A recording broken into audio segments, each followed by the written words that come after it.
watch out with cell phone I'm grabbing.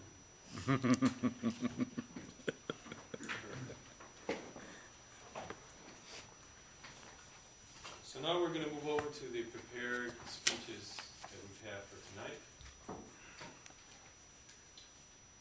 And our first speaker, Pia McNiell, will be speaking from the Communicators Manual, project number 3. The topic is the secret, to get to the point rather, and the topic is the secret. Please welcome Pia.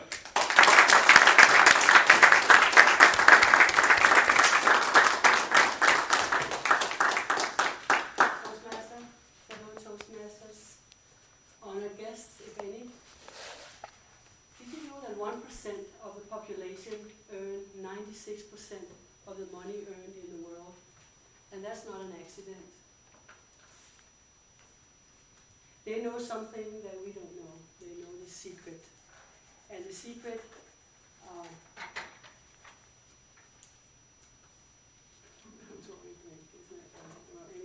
the secret, the leaders in the world has known this secret from the beginning of time, but they did not want to share the power with people.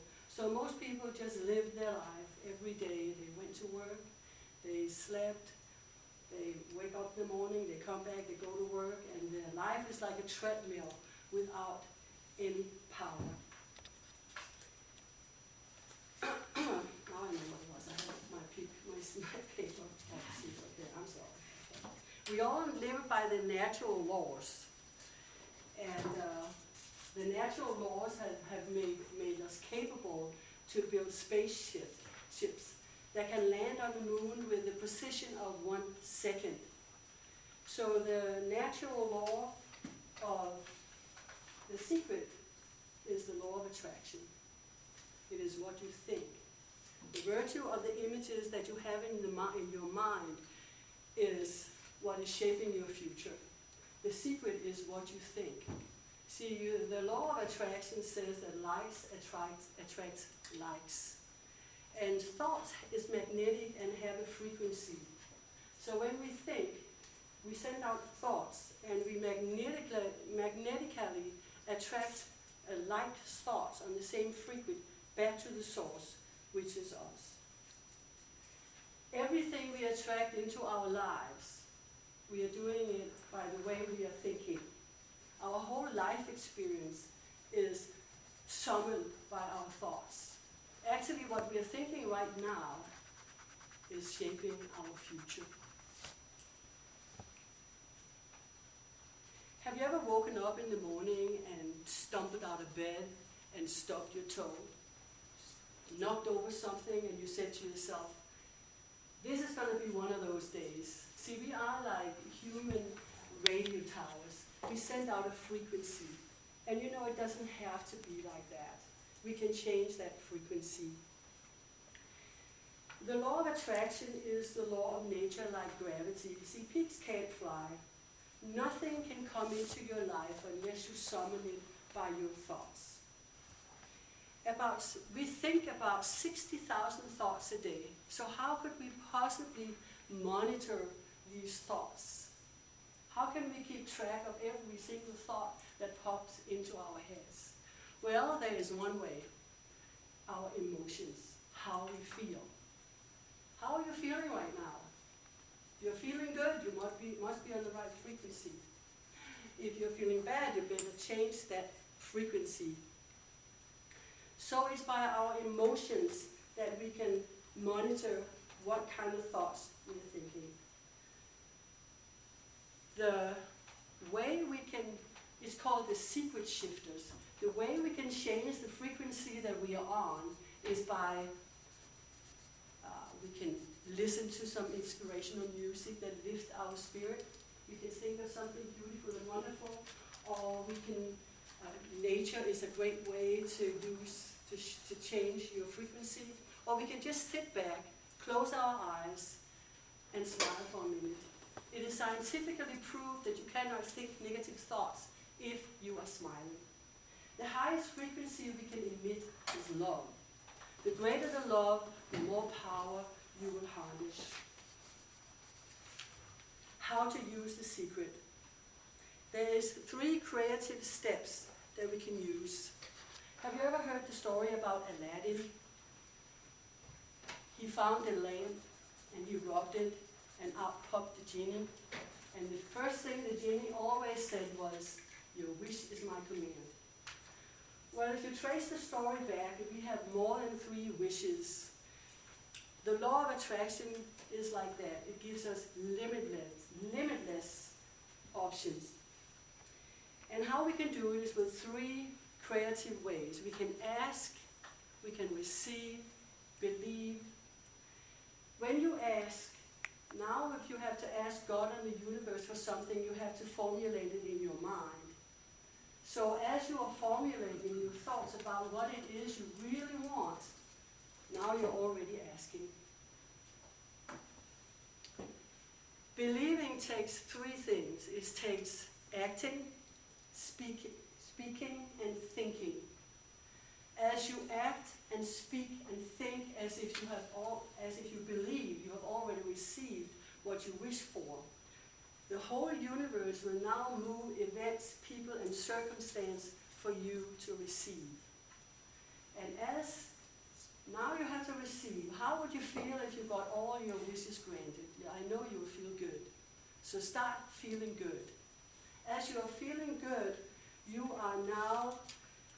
you put yourself on the frequency of what you want. You can actually practice with small things. It takes the universe the same amount of effort to bring you $1 as it does to bring you $1 million. But you can start with small things. You can start summoning a cup of coffee to yourself. Or even a parking spot. Have you ever tried to think about a parking spot always being open, the closest you get to your destination? I want to end with a very last but not least.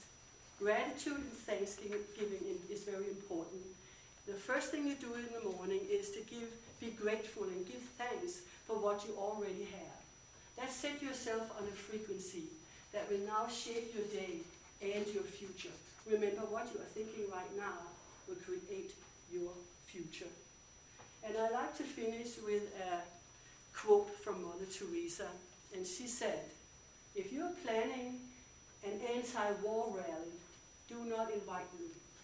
But if you are planning a peace rally, please invite me." See, she understood and knew the secret. And we know that by what she manifested in the world around her. Thank you, Sophie.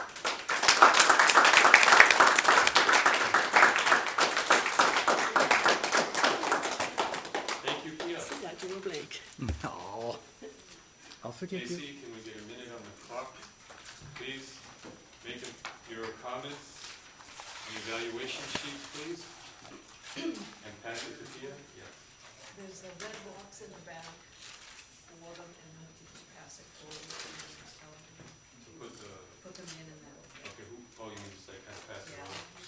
We have a red box over there by Tom, and he can just pass it around, put it in, and send it Pia's way.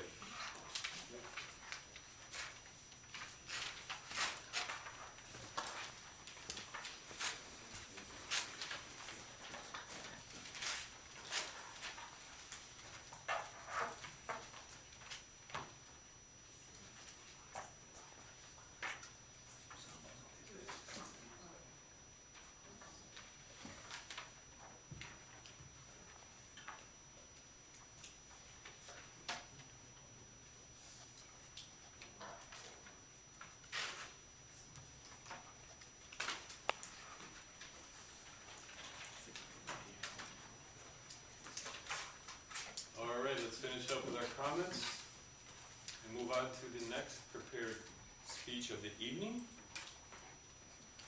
Speaking out of project number 2, Organize Your Speech. Norma Jean Moundy's title is Dakota Access Pipeline, Boon or Boondoggle as a question. Please help me welcome Norma Jean.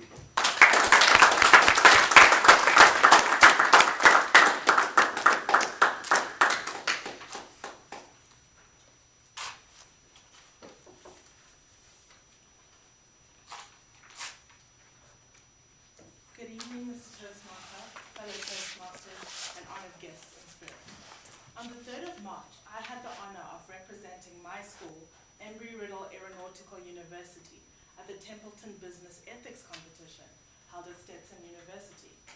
The issue at hand, the Dakota Access Pipeline. As all of us here know, the issue of the Dakota Access Pipeline is a very hot topic at the moment, with many people on opposite sides of the topic. As a non-partisan think tank, my partner Max and I were tasked with the challenge of analyzing whether or not plans should go forward with the building of the pipeline. In this case, the first task was to identify key stakeholders in the issue. These were Energy Transfer Partners LP, the parent company, Dakota Access Pipeline LLC, the US government, the Army Corps of Engineers, which were tasked with seeing whether or not this venture would continue, the Standing Rock Sioux Nation, as well as the local communities and the US public at large. There were also some environmental organizations such as the EPA and the Office of Pipeline Safety and the Department of Transportation. There are three areas in which this case focuses on: financial, legal, as well as environmental. All of these help determine what should happen from an ethical standpoint. By first looking at the financial implications of the case, the pipeline is projected to transport 450,000 barrels of oil per day. Today, the selling price of crude oil is at $55 a barrel. What this shows is that there could be a daily revenue of $25 million.